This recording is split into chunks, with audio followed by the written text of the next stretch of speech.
Tahukah Anda, buah adalah sumber vitamin dan antioksidan alami yang dapat meningkatkan metabolisme tubuh. Sayur memperlancar buang air besar dan dapat menurunkan risiko terkena berbagai penyakit kronis. Selalu mengonsumsi air mineral untuk menjaga keseimbangan cairan tubuh. Berolahraga dengan teratur dapat membantu kita mengendalikan berat badan. Selalu beristirahat yang cukup agar tubuh tetap sehat dan bugar. Jangan lupa untuk selalu menyaksikan program live di YouTube channel Cornelius Media, Bridge to the Truth.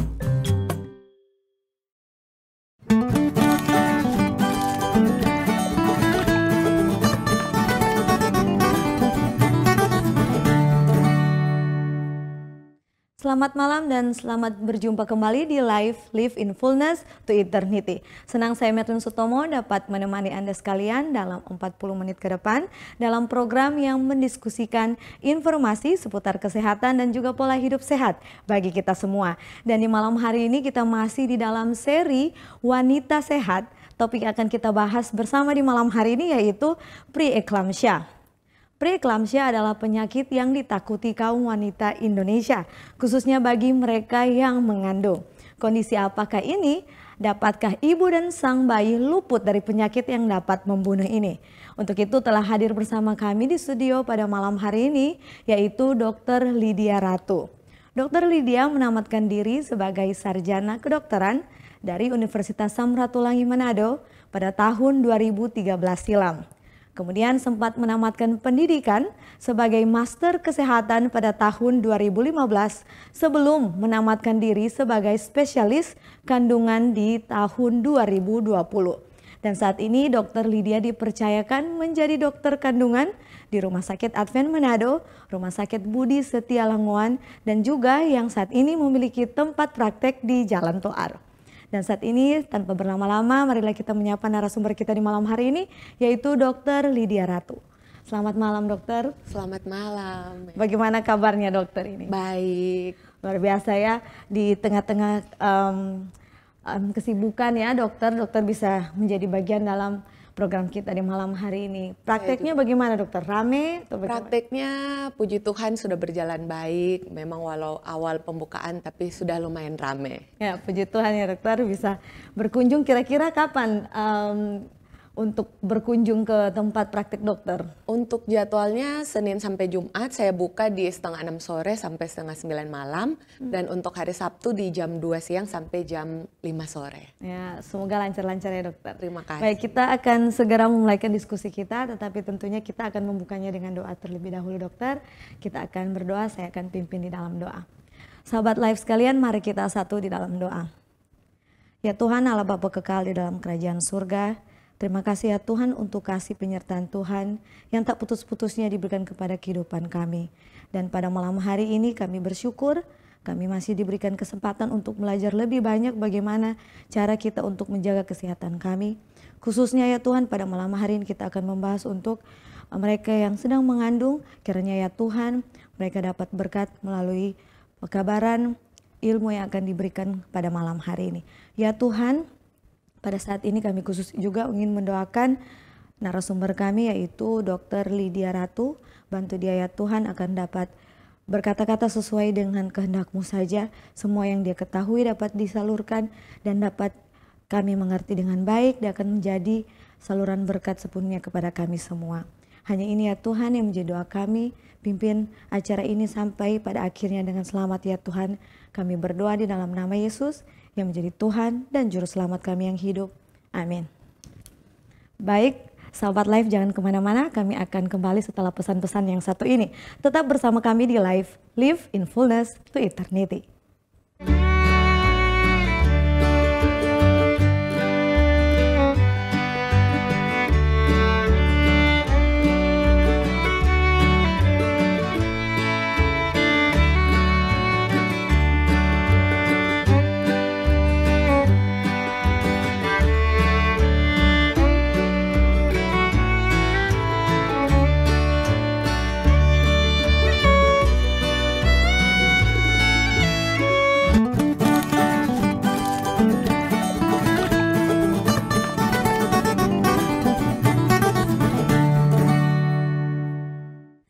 Kembali lagi dengan kami di Live in Fullness to Eternity. Dan kita langsung saja ke narasumber kita di malam hari ini, Dr. Lydia Ratu.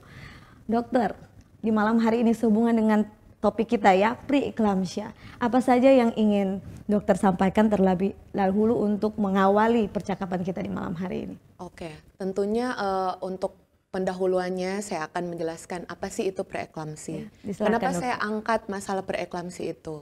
Kemudian saya akan membahas juga tentang gejala, saya sentil sedikit tentang pembagian preeklamsi karena ada juga pembagiannya seperti preeklamsi ringan ataupun berat. Kemudian saya akan membahas tentang penanganan dan pencegahannya. Baik. Yang terakhir saya juga akan membahas tentang kondisi yang bisa terjadi pada ibu ataupun pada bayi preeklamsi. Baik dokter, disilahkan dokter.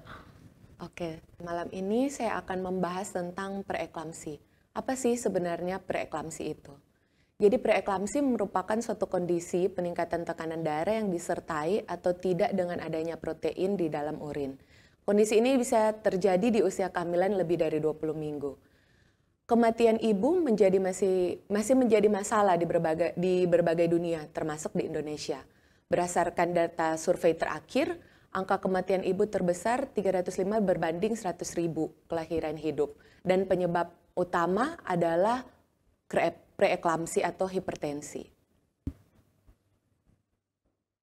Faktor risiko yang bisa terjadi pada ibu preeklamsi yaitu pertama adalah kehamilan pertama. Kemudian ada juga pada ibu yang telah terjadi preeklamsi pada kehamilan sebelumnya. Ada juga dengan penyakit hipertensi, DM ataupun autoimun. Dan juga bisa terjadi pada ibu yang usianya di atas dari 40 tahun, jarak kehamilan lebih dari 10 tahun, pada ibu dengan obesitas ataupun dengan kehamilan ganda atau kembar. Jadi awalnya kita harus mengetahui apa sih bahaya preeklamsi pada ibu hamil. Yaitu jika kita sudah melihat adanya gejala nyeri kepala, pandangan kabur, adanya mual muntah, kemudian urin yang sedikit atau kencing yang sedikit, kemudian ada gejala sesak. Itu kita harus was-was atau kita harus hati-hati terhadap ibu yang mengalami gejala preeklamsi. Nah, ini sedikit saya akan bahas tentang pembagian preeklamsi. Jadi preeklamsi itu kita nilai dari pertama, tensinya di atas 140/90. Kemudian biasanya ada gejala nyeri kepala, gangguan penglihatan, atau pada pemeriksaan urin ditemukan adanya proteinuri. Pada kehamilan kurang dari 20 minggu, kita bisa membaginya dari mungkin ibu tersebut sudah terjadi hipertensi kronis, tapi dia tidak ketahui. Kemudian ada juga yang kita sebut dengan superimpose preeklamsi. Nah, pada kehamilan di atas 20 minggu itu bisa dengan ada atau tidaknya kejang. Kalau dengan disertai kejang itu kita namakan dengan eklamsi. Sedangkan yang tanpa kejang itu kita dibagi atas hipertensi, sama seperti hipertensi kronis juga. Preeklamsi ringan yang tadi saya sudah jelaskan itu tensinya berkisar di bawah 140/90. Kemudian ada juga preeklamsi berat. Biasanya preeklamsi berat itu pada tensi 160/100. Kemudian apa saja sih pemeriksaan yang harus kita periksa? Yang pertama itu adalah tes darah untuk menilai apakah ada gangguan ginjal atau disertai dengan gangguan hati atau disertai dengan gangguan faktor pembekuan darah. Kemudian kita tes urin juga untuk menilai apakah ada proteinuri dalam urin. Kemudian pemeriksaan yang biasanya juga kita USG untuk menilai kesejahteraan janin, kemudian menilai berat badan janin, usia kehamilan, ketubannya bagaimana, dan yang terakhir itu adalah kardiotokografi. Kardiotokografi itu seperti EKG, tapi yang dinilai itu adalah jantung bayi, kesejahteraan janin. Jadi kita menilai apakah kondisi bayi di dalam itu bagus atau tidak. Untuk pengobatannya, kita bisa memberikan obat antihipertensi. Yang biasa kita berikan itu adalah nifedipin. 10 mili diberikan 3 kali, pagi, siang, dan malam. Obat anti kejang juga, biasanya ini ada berapa pengobatan. Yang pertama kalau misalnya preeklamsi ringan, itu kita masih bisa coba observasi pengobatan rawat jalan. Jadi kita hanya memberikan obat antihipertensi. Sedangkan pada pasien dengan preeklamsi berat, kita harus rawat inap karena kita akan memberi obat anti kejang. Obat anti kejang itu diberikan dari infus. Jadi obat anti kejang itu misalnya usia kehamilannya masih prematur. Jadi kita memberikan obat anti kejang itu kurang lebih 1 kali 24 jam. Dan kita nilai apakah dengan pemberian obat anti kejang dan obat anti hipertensi, apakah tensinya turun. Kalau tensinya turun, kita masih bisa mempertahankan sampai di cukup bulan. Selain itu juga kita berikan obat kortikosteroid. Apa sih fungsi obat kortikosteroid itu? Jadi obat kortikosteroid itu fungsinya untuk pematangan paru. Jadi itu bisa diberikan pada bayi yang belum cukup bulan, masih prematur, tapi kita sudah dapatkan adanya gejala preeklamsi berat. Jadi kita memberikan obat kortikosteroid itu biasanya 4 kali pemberian. Jadi dalam 2 hari itu 4 kali pemberian. Kemudian obat anti kejang dan obat anti hipertensi. Biasanya dalam 1 kali 24 jam kita nilai lagi apakah tensinya turun tidak dengan pengobatan kita. Kalau tensinya turun, kita masih bisa menunggu sampai usia kehamilan itu cukup bulan. Tapi jika dengan pemberian obat anti kejang, obat anti hipertensi, tensinya tidak turun itu, ya kita harus mengambil tindakan untuk pembedahan, untuk mengeluarkan janin supaya janin itu masih bisa tumbuh dengan baik di luar. Karena kalau terlalu lama juga anti hipertensinya sudah dikasih tapi tensinya tidak turun, yang kita takutkan itu adalah kematian di dalam perut, di dalam ibu. Untuk persalinannya itu bisa 2. Jadi tidak semua preeklamsi itu kita operasi. Jadi bisa juga lahiran normal dengan bantuan vakum. Jadi sesuai dengan pembagian preeklamsi itu, jika preeklamsi ringan kita masih bisa lahiran normal dengan bantuan vakum.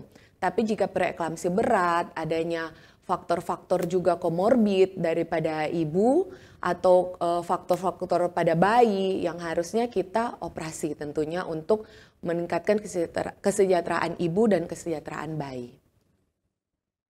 Kemudian apa sih dampak pada bayi? Biasanya kalau pada preeklamsi itu dampaknya yang pertama adalah bayi kecil. Kemudian bisa juga kematian janin. Kenapa? Karena kalau pada preeklamsi itu ya seperti kita tahu saja pada hipertensi itu sama seperti selang yang tiba-tiba terinjak. Jadi tiba-tiba itu ada sumbatan. Nah dari sumbatan itu bisa itu pengaruhnya ke oksigenasi bayi dan juga nutrisi pada bayi. Maka dampak pada janin itu yang paling sering itu adalah bayi kecil ataupun kematian pada janin. Pencegahannya, jadi pencegahannya ya bisa kita cegah. Dari pertama itu harus ada kontrol rutin, apalagi kita sudah tahu adanya faktor resiko, baik itu ibunya sebelumnya sudah mengalami preeklamsi. Jadi pada kehamilan kedua kita harus melakukan pemeriksaan kehamilan yang rutin. Kemudian diet yang tepat itu yaitu diet yang rendah garam dan juga rendah kalori. Ada juga dengan penggunaan aspirin, tapi tentunya dengan pemantauan dari dokter spesialis. Baik, terima kasih dokter untuk pembahasan yang luar biasa ya kepada kita semua sahabat live sekalian. Tentunya sudah banyak belajar. Nah, kita masuk dalam tanya jawab ya dokter. Dokter tadi salah satu tindakan pencegahan yang dokter sebutkan adalah untuk melakukan check up ya, untuk melihat mencegah ya. Seberapa sering sebenarnya seorang ibu hamil itu harus datang untuk check up? Jadi untuk pemeriksaan kontrol kehamilan itu memang sudah dibagi. Jadi pada trimester pertama sampai trimester kedua itu setiap bulan kita harus check up. Kemudian sudah memasuki trimester ketiga itu biasanya tiap 2 minggu itu disuruh kontrol, disuruh check up. Dan pada usia kehamilan 37 minggu atau yang kita katakan cukup bulan itu kita diharuskan untuk check up setiap minggunya untuk memantau kesejahteraan janin. Ya, kalau misalkan ibu yang mengandung ini ya tidak bisa atau tidak sempat untuk sesering itu, apalagi sudah di umur-umur akhir ya dokter, itu kira-kira resikonya bisa tiba-tiba di awal tidak ada preeclampsia, terus pas di umur-umur 9 bulan itu bisa tiba-tiba? Bisa. Atau bagaimana? Jadi ada juga pembagian preeklamsi itu dari onset dini dan onset lambat. Jadi di onset dini itu yang sudah kita lihat dari trimester pertama atau trimester kedua. Sedangkan di onset lambat itu kita baru bisa lihat di trimester ketiga. Dan itu biasanya ada perbedaan juga pada luaran bayi. Kalau pada bayi yang di onset dini itu biasanya yang sudah saya sebutkan tadi itu adalah IUGR atau bayi kecil karena dia sudah ada gangguan dari awal kehamilan, otomatis nutrisi dan oksigenasi untuk bayi itu pasti sudah terganggu dari awal kehamilan. Sedangkan untuk preeklamsi onset lambat itu yang baru ada gejala itu di trimester ketiga itu biasanya untuk tumbuh bayinya itu berat badannya itu normal-normal saja karena dia baru terjadi adanya gejala itu baru di trimester ketiga. Oh demikian. Dengan kata lain kita tidak bisa ya awal-awal aman, lalu kemudian sudah tidak datang-datang lagi ya, kemudian setelah sudah semakin dekat baru muncul lagi ke dokter ya, tidak bisa seperti itu karena kondisi bulan ini dan bulan depan itu pasti akan berbeda. Jadi kita tidak bisa mengambil patokan kenapa saya di trimester pertama kok aman-aman saja, kenapa pas sudah mau lahiran ternyata tensi saya tinggi begitu. Nah paling banyak ibu yang seperti itu kan, kenapa tiba-tiba pas sudah mau lahiran diperiksa tensinya tinggi. Nah jadi itulah yang menjelaskan itu karena ada preeklamsi onset lambat dan juga ada preeklamsi onset dini. Ya, bagaimana sehubungan dengan ibu-ibu yang sudah mengandung sekitar 3 bulan terus belum sadar kalau dia lagi mengandung? Bagaimana untuk check up? Sebenarnya ini biasanya terjadi bagi mereka yang tidak begitu dapat menstruasi setiap bulan ya. Nah, kira-kira apa masih bisa dicegah, dokter? Nah, kalau biasanya baru ketahuan di awal, otomatis bukan pencegahan, tapi screening awal. Biasanya memang dari awal kehamilan itu, pas kita tahu pasien hamil itu, kita screening. Jadi screening lagi, kita periksa lagi kondisi ibu. Selain dari anamnesis, kadang kan dari pasiennya itu belum mengetahui, oh ternyata dia itu tensi tinggi. Nah jadi itu diperiksa tensi, kita periksa urinalisis, terus nanti dipantau lagi, dikontrol lagi di bulan selanjutnya. Baik dokter. Dokter, ada juga ya ibu-ibu yang pada dasarnya sudah ada bawaan obesitas, sudah ada diabetes ya, sudah ada bawaan tinggi tekanan darahnya atau penyakit-penyakit lainnya. Nah, bagaimana jika mereka tetap ujung-ujungnya mau juga ya punya anak, mengandung? Apa bisa dicegah sebelum itu terjadi atau mau tidak mau harus mengalami preeklamsia ini? Oke, jadi dari semua itu paling sering itu adalah riwayat hipertensi, riwayat DM atau obesitas. Memang itu salah satu faktor resiko yang paling sering itu mengalami preeklamsi. Tidak mungkin dong kita mencegah, maksudnya kita bilang kepada ibu, oh bu karena ibu obesitas tidak boleh hamil. Tidak mungkin seperti itu. Otomatis ada pencegahannya. Jadi memang kita kontrol dulu. Jika kita sudah tahu ada riwayat hipertensi, ada riwayat gula sebelumnya, ya kita atur dulu, manage dulu riwayat gulanya itu, gula darahnya harus terkontrol, tensinya harus stabil. Jadi kalau kita sudah tahu kita ada riwayat hipertensi, ya otomatis kita sudah harus minum obat antihipertensi. Dengan tensinya terkontrol atau gulanya terkontrol, pasti otomatis akan mengurangi gejala preeklamsi. Dengan kata lain untuk hamil ya seharusnya untuk direncanakan terlebih dahulu ya dokter ya. Baik dokter, apakah ada ibu hamil yang awalnya tidak memiliki satupun gejala-gejala dari yang tadi dokter sempat sebutkan, faktor-faktor resikonya juga tidak ada, tiba-tiba terkena juga penyakit ini? Ada. Jadi misalnya pasien datang, tiba-tiba datang, paling sering itu datang untuk melakukan persalinan, tapi ternyata tensinya tinggi. Setelah kita periksa urinalisis juga ditemukan adanya protein dalam urin. Jadi itu bisa langsung juga kita diagnosis dengan preeklamsi. Nah otomatis kita nilai lagi seperti yang saya sudah jelaskan tadi, kita nilai lagi. Kita kasih dulu obat antihipertensi, turun tidak. Kalau misalnya turun, dia masih bisa untuk melakukan persalinan normal. Tapi kalau misalnya dengan antihipertensi tensinya tidak turun, otomatis kita harus melakukan pembedahan sesar. Untuk kondisi seperti ini apa sebenarnya faktor pendorongnya? Karena kan faktor-faktor lain itu yang tadi disebutkan semuanya tidak ada. Kira-kira apa faktor pendorong untuk kasus yang seperti ini? Biasanya itu paling sering itu di kehamilan pertama. Jadi pada ibu yang mengandung kehamilan pertama, memang itu salah satu ada gangguan pembuluh darah, gangguan genetik. Biasanya dengan kata awam kita katakan itu adalah alergi sperma. Jadi biasanya pada kehamilan pertama itu biasanya ada faktor untuk terjadi preeklamsi pada kehamilan. Apakah faktor usia juga bisa menjadi penyebab? Mungkin terlalu muda atau mengandung pertama kali terlalu muda atau terlalu tua atau di atas 35? Bisa. Jadi biasanya itu paling sering itu pada kehamilan dengan usia ibu di atas 35 tahun. Jadi memang paling sering bisa terjadi preeklamsi. Ya, jadi harus jangan terlalu terlambat ya dokter ya, juga untuk program ya. Kemudian dokter, apa penyakit ini bisa berlanjut dialami oleh bayi ataupun si ibu sendiri pada saat sudah selesai melahirkan? Kalau penyakit ini dialami oleh si bayi, kemungkinan besar tidak. Karena preeklamsi itu bukan merupakan herediter atau bawaan. Jadi otomatis ke bayi itu belum tentu dia akan mengalami preeklamsi pada dia kehamilan nanti. Tapi kalau untuk kondisi ibu, biasanya kita akan tetap pantau sampai 40 hari persalinan. Kenapa? Walaupun sudah persalinan, tidak menutup kemungkinan akan terjadi kondisi seperti eklamsi. Jadi walaupun dia sudah selesai persalinan, masih bisa ada resiko ibu bisa kejang kalau tensinya tidak teratasi. Baik dokter, itu lumayan berbahaya ya kalau kita pikir sudah selesai ya, sudah aman. Ya. Biasanya itu dirawat berapa lama dokter di rumah sakit setelah melahirkan? Perawatan pasca persalinannya itu lahir normal atau operasi sama seperti biasa, tergantung dari kondisi ibu.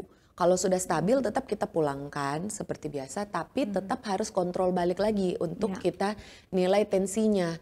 Jadi kalau tensinya teratasi, itu resiko eklamsi itu mungkin kecil. Tapi kalau tensinya tidak teratasi, resiko eklamsi itu bisa terjadi walaupun sudah pasca persalinan. Dokter, sering terjadi ini ya di kalangan masyarakat pada saat habis melahirkan tidak boleh untuk kita capek. Katanya kalau capek darah putih naik, kemudian itu bisa shock lalu meninggal. Apakah itu darah putih? Kata darah putih itu seperti seharusnya eclampsia seperti itu? Bukan. Jadi kalau darah putih itu ya bahasa-bahasa awamnya kan. Kadang juga orang yang persalinan normal tanpa ada riwayat preeklamsi sudah bisa dikatakan oh tidak bisa capek karena naik darah putih. Tapi kalau pada kasus ini eklamsi itu pasti ada riwayat pas hamil atau pas persalinannya itu ada riwayat preeklamsi atau ada gejala dari preeklamsi. Jadi ada juga dia masih ada gejala-gejala bawaan, jika tensinya tidak stabil, ada sumbatan maka bisa terjadi kejang. Baik dokter. Dokter, salah satu komplikasi dari penyakit ini adalah sindrom HELLP. Ini sebenarnya apa sih dokter? HELLP itu merupakan salah satu dari bagian juga dari preeklamsi. Jadi HELLP syndrome itu adanya gangguan dari enzim hati, kemudian adanya gangguan dari trombosit, kemudian adanya gangguan dari faktor pembekuan darah. Jadi itu HELLP syndrome itu merupakan salah satu bagian juga dari preeklamsi. Karena tadi saya tidak menyentil dari HELLP syndrome, jadi mungkin dipertanyakan apa sih sebenarnya HELLP syndrome itu. Jadi HELLP syndrome itu memang ada gangguan yang tadi saya sudah jelaskan. Jadi kita harus pantau lagi. Setelah itu kita harus periksa lagi, makanya di pemeriksaan kehamilan itu selain periksa darah yang tadi saya sudah sebutkan, kita tetap harus memeriksa fungsi ginjal dan fungsi hati untuk menilai apakah dia ada terjadi kondisi seperti HELLP syndrome atau tidak. Baik dokter, dokter kita kembali lagi di masalah kehamilan ya. Jika yang biasanya ya tekanan darah bisa dikatakan 120/80 normal ya itu dokter ya. Nah kemudian tiba-tiba pada saat seiring meningkatnya usia kehamilan kemudian naiklah jadi 130/90. Apakah itu bisa dikatakan normal karena seiring usia kehamilan meningkat atau bagaimana tanggapan dokter? Kalau biasanya itu dari tekanan 100, 120 itu dia meningkat ke 130. Biasanya kita itu ada tanda was kalau sudah di 130 atau 140. Itu biasanya kita sebut dengan preeklamsi ringan. Jadi dari preeklampsi ringan itu sebenarnya tidak wajib kita harus kasih obat antihipertensi. Biasanya kita memberikan solusi untuk dari diet, olahraga. Biasanya dari situ tensinya akan turun. Tapi kita kontrol lagi. Kalau dia naik-naik terus dan menjadi dari preeklampsi ringan menjadi preeklampsi berat, otomatis kita harus melakukan penanganan sesuai dengan prosedur preeklampsi berat. Baik dokter. Dokter, bagaimana dengan sebaliknya pada saat awal ya, kehamilan kemudian malah rendah, contoh 100/70. Kemudian masuk ke trimester kedua masih seperti itu, tapi kemudian pada saat yang di akhir-akhir ya, terus tiba-tiba mulailah naik gitu 120/80. Itu jadi normal atau bisa waspada untuk masih normal. Kalau dalam tensi 120 normal. Biasanya pada ibu hamil kadang tensinya itu lebih rendah daripada orang normal. Biasanya dia itu bermain di kisaran 90, 100 sampai 120. Jadi di kisaran itu masih kita katakan itu tensinya normal. Oke, baik. Luar biasa penjelasannya dokter. Dokter, sebenarnya berapa tekanan normal ibu hamil di usia yang 9 bulan ini dokter? Tetap tidak ada patokan di usia trimester 1 harus tensinya seperti ini, trimester 2 tensinya seperti ini. Tetap dia kisarannya, kalau dia berkisar di antara 90 atau 120 itu masih bisa kita katakan tensinya normal. Oke, baik dokter. Nah ini juga unik ya, ada juga posisi-posisi tidur katanya yang baik untuk ibu hamil. Apakah posisi tidur salah satunya itu dibilang tidur di posisi kiri, apakah ya miring ke kiri? Apakah posisi ini bisa membantu menurunkan tekanan darah atau faktor lainnya? Jadi kalau dari posisi tidur itu memang miring ke kiri itu biasanya kita sarankan. Dia bukan untuk mengurangi tekanan darah jika tensi tinggi, tapi dia untuk membuat sirkulasi oksigenasi ke bayi itu lebih bagus. Karena kalau di sebelah kanan menurut anatomisnya itu ada pembuluh darah besar. Jadi kalau kita miring ke sebelah kanan itu oksigennya itu pasti akan berkurang. Jadi kita anjurkan biasanya miring ke sebelah kiri supaya aliran oksigenasinya itu lebih baik. Bagaimana dengan yang sering sakit belakang itu dokter, kalau sudah mulai berat, apa posisi kiri juga yang solusi yang baik atau aman-aman saja? Biasanya kalau sakit belakang itu memang normal, masih kita anggap normal karena posisi anatomis tubuh pasti sudah berubah. Karena biasanya pada kehamilan trimester ketiga itu berat badan janin sudah besar, otomatis posisi kita itu sudah terbiasa itu seperti itu akan berubah. Jadi itu memang secara anatomis memang pasti akan sakit belakang pasti. Normal ya dokter normal. Ya. Berat atau tidak normal ya untuk sakit belakang. Baik dokter. Sehubungan dengan faktor-faktor resiko yang pendukung tadi dokter sebutkan sehubungan dengan makanan yang asin-asin ya, yang tinggi garam. Nah, kelebihan atau kekurangan garam itu apa bisa diukur? Bisa diberikan mungkin diet atau batasan-batasan tertentu bagi mereka yang mengalami preeklampsia dokter? Jadi biasanya kalau pada ibu dengan preeklampsi kita akan menyarankan untuk diet rendah garam ataupun rendah kalori, juga hindari makanan daging yang berlebihan. Jadi bisa menyebabkan tensinya lebih tinggi. Kita lebih sarankan untuk mengkonsumsi ikan, sayur dan buah, makanan yang lebih sehat supaya bisa tensinya itu terjaga. Jadi kurang bijak dokter kalau misalkan ada yang merasa tensinya terlalu rendah di awal kehamilan, kemudian ujung-ujungnya makan daging supaya meningkatkan. Itu bisa meningkatkan resiko preeklampsia di kemudian hari? Tergantung dari apakah ibu tersebut ada faktor resiko tidak. Ada faktor resiko mengarah ke preeklampsi tidak? Kalau tidak, ya tentunya ya stabil-stabil aja. Tapi kalau dia ada faktor resiko yang bisa menyebabkan preeklampsi, ada kemungkinan dia bisa terjadi preeklampsi di trimester ketiga. Berarti dengan kata lain diet bisa mempengaruhi juga ya dalam masa mengandung. Bagaimana dengan kopi, penggunaan kopi dokter? Penggunaan kopi, jadi penggunaan kopi itu bisa tidak dilarang pada ibu hamil, tapi dengan kadar yang sedikit. Jadi dengan kadar yang sedikit setiap hari, penggunaan kopi masih bisa. Untuk buah-buahan dokter, apa ada buah-buahan yang tidak boleh dimakan banyak atau bagaimana? Larangan-larangan buah-buahan itu termasuk makanan yang sehat. Jadi biasanya kita lebih menyarankan perbanyak makan buah. Buah apa saja, tidak ada larangan untuk buah ini tidak boleh, buah ini boleh. Jadi semua buah bisa dikonsumsi. Tidak mempengaruhi tekanan darah yang lebih tinggi lagi ya dokter? Tidak. Tidak. Baik, terima kasih untuk pembahasannya dokter. Nanti kita sambung lagi ya setelah jeda yang satu ini dokter. Dan sahabat Live, kami akan kembali lagi tetap bersama dengan kami di Live in Fullness to Eternity.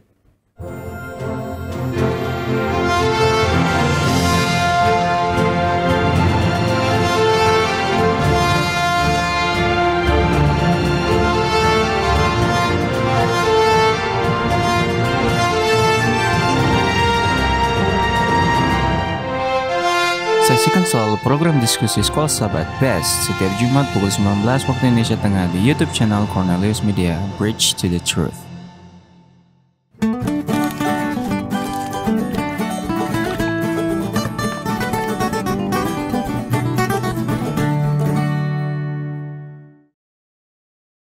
Terima kasih Anda masih setia bersama dengan kami di Live in Fullness to Eternity. Kita langsung saja kembali kepada narasumber kita, Dr. Lydia Ratu. Dokter, kita masuk dalam pembahasan lebih lanjut ya dokter, sehubungan dengan ibu hamil. Biasanya ibu hamil kalau kakinya sakit ya suka dianjurkan untuk diangkat sedikit ya ke atas, lebih tinggi dari posisi atau letak jantung. Apakah ini tidak akan meningkatkan tekanan darah di ibu hamil di masa-masa preeklamsia? Kalau kaki diangkat tentunya tidak akan membuat tekanan darah lebih tinggi. Biasanya kita menyarankan diganjel pakai bantal atau diangkat itu untuk membuat sirkulasi oksigen itu menjadi bagus. Juga tidak terjadi adanya penyumbatan dalam pembuluh darah. Itu saja sebenarnya. Baik dokter, sehubungan dengan kaki ibu yang sering bengkak ya, kalau sudah sering jalan atau capek seperti itu, apa itu berhubungan dengan tekanan yang semakin tinggi atau itu karena capek saja dokter? Bisa, jadi salah satu juga gejala itu adalah pembengkakan pada kaki, udem juga. Tapi sekarang ini gejala udem itu belum kita katakan sudah pasti preeklamsi. Tapi kalau zaman dulu itu udem pada kaki itu merupakan salah satu gejala preeklamsi. Tapi kadang juga sekarang pada ibu dengan kehamilan tensi yang normal itu biasanya kaki sudah bengkak. Makanya sekarang itu sudah tidak dijadikan salah satu patokan kalau kaki bengkak itu, kaki udem itu sudah kita katakan preeklamsi. Jadi tetap ada beberapa pemeriksaan yang harus kita periksa juga untuk menentukan memang ibu ini menderita preeklamsi atau tidak. Baik dokter, sehubungan dengan mereka yang sudah menderita ya preeklamsia atau tensinya tinggi, mereka itu sering takut untuk berolahraga berlebihan atau seperti itu. Sehubungan dengan nanti takut ujung-ujungnya makin naik. Nah, bagaimana untuk mengatasi ini? Di sisi lain, olahraga juga itu dianjurkan. Iya. Apakah ada jenis olahraga tertentu yang bisa dianjurkan untuk mereka yang mengalami preeklamsia? Biasanya kita anjurkan tetap olahraga yang ringan ya, seperti jogging, jalan pagi, ataupun sekarang itu sudah banyak gemar disukai oleh ibu hamil itu yoga. Jadi ada juga yoga untuk kehamilan. Biasanya gerakan-gerakannya itu berbeda pada trimester pertama, pada trimester kedua dan trimester ketiga itu biasanya gerakannya berbeda, disesuaikan dengan umur kehamilan. Jadi tidak terlalu gerakan-gerakan seperti yoga pada bukan ibu hamil. Jadi ada gerakan-gerakan yoga itu yang memang dikhususkan untuk pada ibu hamil. Bagi mereka yang suka kakinya bengkak seperti itu dokter, apakah bisa tetap dianjurkan untuk berolahraga jalan kaki sehat? Bisa, jalan yang ringan, olahraga yang ringan itu bisa. Karena kadang pada ibu yang hamil juga dengan tensi normal, kaki kan bengkak. Jadi dia seiring dengan setelah melahirkan proses persalinan itu sampai 40 hari berangsur-angsur kakinya akan nanti turun kembali, akan kembali normal. Oke, baik dokter. Satu lagi pertanyaan dokter, apakah aspirin ini bisa mencegah preeklamsia? Mungkin dokter sudah itu mitos atau fakta dokter? Jadi kalau aspirin itu bisa mencegah preeklamsi itu saya belum bisa memberikan jawaban pasti mitos atau fakta. Karena pada organisasi kami, aspirin itu bisa diberikan, tapi tidak merupakan salah satu syarat untuk pencegahan preeklamsi, tapi bisa saja diberikan. Nah, ada dosis tertentu yang kita berikan dan sampai ada umur kehamilan yang kita berikan, dari umur kehamilan berapa sampai batas 2 minggu sebelum persalinan. Jadi biasanya kita berikan itu di umur kehamilan 12 minggu, trimester 1 akhir, sampai dengan 2 minggu sebelum persalinan. Biasanya kita memang memberikan, ada beberapa dokter spesialis yang berikan, ada juga yang tidak berikan. Tapi tidak dilarang juga untuk tidak diberikan, tapi tidak menjadi salah satu persyaratan juga. Makanya tadi ditanya mitos atau fakta, saya bingung bisa menjawab apa. Baik dokter, itu biasanya untuk kondisi-kondisi seperti apa dokter untuk dikasih aspirin? Biasanya kita memberikan itu aspirin untuk pencegahan, biasanya paling sering pada ibu yang ada riwayat hipertensi kronis ataupun ibu yang usianya itu sudah di atas 35 tahun. Jadi biasanya paling sering, faktor resiko paling tersering itu yang bisa menyebabkan preeklamsi. Pada ibu-ibu tersebut kita sudah memberikan aspirin untuk salah satu pencegahan. Tidak ada efek sampingnya untuk kandungan di dalam si bayi itu di dalam? Kalau untuk ke bayi sih tidak ada. Tapi kalau untuk ke ibu biasanya kita akan stop di 2 minggu sebelum persalinan. Karena biasanya akan memberikan efek perdarahan. Karena aspirin itu kan cara kerjanya untuk tidak ada sumbatan, otomatis mencairkan. Ya, mencairkan. Ya, jadi yang kita takutkan adalah perdarahan pos persalinan itu. Baik, terima kasih dokter untuk penjelasannya. Sangat luar biasa dokter, sangat lengkap dan jelas kepada kami semua. Dan pemirsa sekalian, luar biasa sangat menarik pembahasan kita di malam hari ini. Masih ingin bertanya-tanya lebih lanjut, tetapi sangat disayangkan waktu tidak mengizinkan. Dan di akhir pembahasan kita di malam hari ini, saya ingin meminta kepada dokter mungkin berikan sedikit closing statement, apa saja manfaat yang perlu ditekankan untuk sahabat live sekalian. Dipersilakan dokter. Oke, jadi pada ibu yang sudah memiliki kondisi preeklamsi sebelumnya atau ibu dengan memiliki faktor risiko preeklamsi, sebaiknya untuk mencegah kondisi berat pada preeklamsi, jadi sebaiknya melakukan kontrol rutin pada dokter spesialis ataupun di puskesmas untuk menilai tensinya.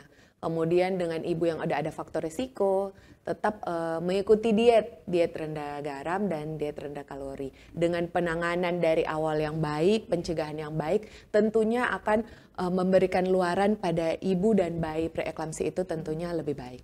Amin. Terima kasih untuk pesan-pesannya dokter. Dokter, kita akan segera menutup pembahasan kita, diskusi kita di malam hari ini. Kita akan tutup dengan doa. Bisakah saya minta bantuan dokter untuk menutup kita di dalam doa dokter? Mari kita satu di dalam doa. Terima kasih Tuhan buat berkat penyertaan-Mu kepada kami.